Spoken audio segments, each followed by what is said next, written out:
keep sitting on my tail. Hi, I'm Hazel. It is almost Saturday today, so let's catch up with a really quick vlog. This week we had an amazing week in Raid. I had so much fun in Antorus this week.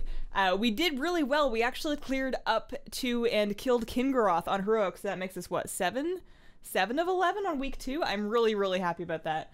Back on normal Kingaroth, he dropped, or no, he didn't drop it. I bonus rolled my trinket. I got my acrid catalyst injector. It like makes me like green, and then I get like a bunch of stats, which includes haste, which is like really yummy. And it's just been I'm so excited. I'm dropping stuff, but it's been a good gear week for me. I got my 2-piece of tier 21, which I can wear in conjunction with 4-piece from last year, and I got that trinket, and then of course the Pantheon trinket last week, and then oh, and I got my 75th trait. I've been really slacking on artifact power lately, but I finally got my 75th trait, which unlocked a pretty good relic trait for me, so everything kind of came together, and I went from middle of the pack to my normal spot in the upper middle of the pack.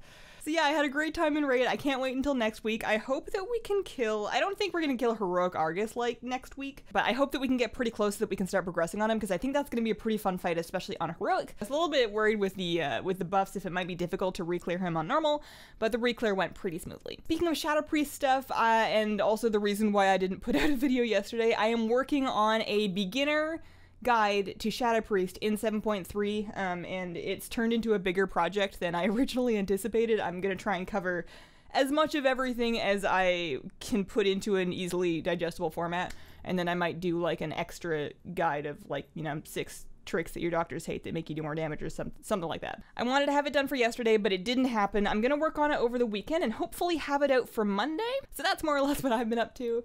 Outside of WoW, I actually played a little bit more Hearthstone. The dungeon thing, or the Kobolds and Catacombs came out, and the dungeon run is like a new PvE feature of Hearthstone that they've added in this latest expansion, and I have played a good amount of that. It's just so fun. It's so fun, and so far it's very replayable, and I've just been having a really good time trying all the different classes. They may eventually hit a wall where you kind of feel like you've done everything that you wanted to do, and then you don't play it anymore, but for now it's been 10 out of 10. And then the other thing that happened this week is I finally broke and decided I did in fact want Christmas.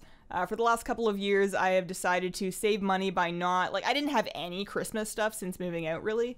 So, and I didn't really want to spend a bunch of money to get some decorations that, you know, they're only up for like a month out of the year, and when you move, you have to like move all this stuff. I kind of wanted to wait until I got into a house before I got set up.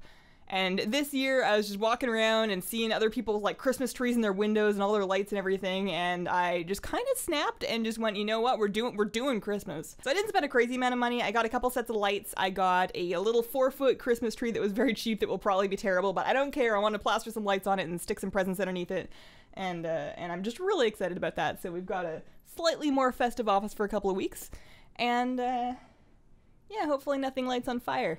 They're supposed to be safe. People put them in dry trees, so it's probably going to be fine on a shelf, you would think.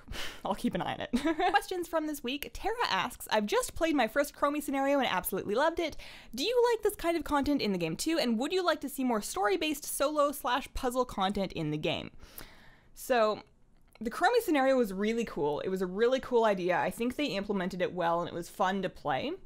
But the thing that it was missing, and this is also true of my other favorite piece of puzzle content they added recently, which was the Endless Halls maze, not so replayable. You know, with the Chromie thing, it is like, you know, the very design of it is meant to be done over and over again, but once you've completed it, you're kind of done. Like, I never really felt a need to go back and do it. There weren't really any more incentives, and once you've kind of gotten all of your upgrades, you've done all your research, it's not like the Hearthstone thing where you can have a different run every time because you get different power-ups, kind of. Like with the Chromie thing, it's really, you unlock everything and then you do it and then you go, great, we're done now. So I think it was really cool. I would love to see them add more content like that, but I would want to see it done in a way that has more replayability, both in terms of the reward structure, something that you want to be doing, not constantly, you don't want people burning themselves out on it, but something that's worth doing regularly for some kind of reward. And then on top of that, it needs to be designed in a way where you're not doing the exact same thing regularly. Like, for example, pet battles and pet battle world quests and the challenges and whatever. Like the pet battle world quests, I guess you could take a different team, but in practice, you figure out how you beat them, and then every time that they're up, you do them and you get a reward. And you still do them because you want the reward, like we're stacking up pet charms I'm saving for the apocalypse over here. but it's the same experience every time, and that means it's more of a chore than fun. Whereas if you got bonus rewards for killing it with, you know, only pets with 5+ legs or something, like, I don't know, just something to make the whole experience a little bit different each time. I think that that's the thing I really like about the dungeon experience in Hearthstone with Kobolds and Catacombs, and I would love them find some way to implement that kind of feeling into a single-player kind of puzzle-style challenge in WoW. Flobo004 asks, what was the reason that you moved away from Canada? Well, I met somebody, and I got into a relationship, and eventually got married, and now we're here. And that's pretty much been my week. Stream this afternoon, I'm very much looking forward to it. It's going to be, I think, a time walking stream. I'm pretty sure there's a time walking event up, and I think that the base item level for the time walker rewards is pretty good, so I'm going to want to do a bunch of that. Baking stream on Tuesday. I'm making gingerbread cookies on Tuesday, this upcoming Tuesday, the 12th at 2 p.m. Pacific time. So afternoon gingerbread cookies on this upcoming Tuesday, which is incidentally the same day that the Overwatch Winter Wonderland event starts back up, and I can't wait to see what kind of skins they have. I feel like I only ever play Overwatch when there's an event out, and I think that's okay. Thank you guys so much for watching. If you have a question you would like answered in a vlog, please leave it as a comment on the most recent vlog, and have a wonderful, wonderful day.